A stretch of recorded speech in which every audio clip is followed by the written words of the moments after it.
Now we're ready to draw out the grid inside of our tile map. Let's go back into our tile map class. Above where we start drawing out the border, we're going to want to put the rendering logic for each of the cells of the grid. The reason we do this is that we want the grid to draw first and then the border around it. When you draw gizmos, it's very important to make sure that the order goes from lowest to highest as you lay it out inside of the onDrawGizmo selected method. In order to help see the cells of the grid a little easier, we're going to make them gray. Then we're going to need to create a few variables to help us as we iterate through all the grid cells in order to render them out correctly. We'll start by creating a row variable and we'll set that to 0. Now we need to create a max columns variable and we'll set that to the map size X. Next, we'll calculate the total number of cells in the grid by multiplying the map size X by the map size Y. Now we'll need to get the size of the tile in the world space.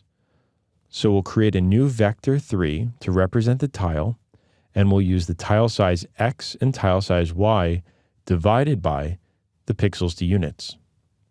And last, we'll need to offset the tile so we can draw it with the gizmos, and we'll have to find the center position. So we'll create a new vector of the tile X and Y divided by 2. Now we're ready to loop through each of the cells in the grid and draw them. In order to do this, we're going to create a for loop using total as the number of times we need to iterate through the loop. And now we'll need to calculate which column we're on by using I modulus maximum columns. Next, we'll need to create a new X and Y position to draw the box.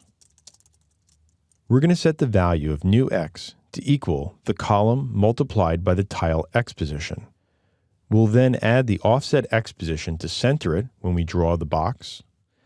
And then we'll also add the position X, which represents the transform position of the parent game object, to where we draw this box. This way, it will always render in the correct location wherever the tile map instance is within the scene. Now let's do something similar for the new Y position. Here, we're going to multiply the row by the tile Y. But since Unity's coordinate system is reversed for Y, we're going to make sure that this is a negative value. Then we're going to subtract the offset Y position and add the position Y at the end. Now we can draw our box. Here we'll create a new vector 2 that represents the new X and Y position. And then we'll pass in the tile to represent the size of the box we want to draw. And finally, at the end, we need to make sure that if we've reached the end of our columns, that we increase the row and start over again. Save this and go back into Unity.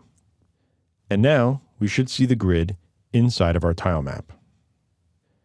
Next, we're going to clean this code up a little bit more so that if we change the map size, the grid reacts accordingly.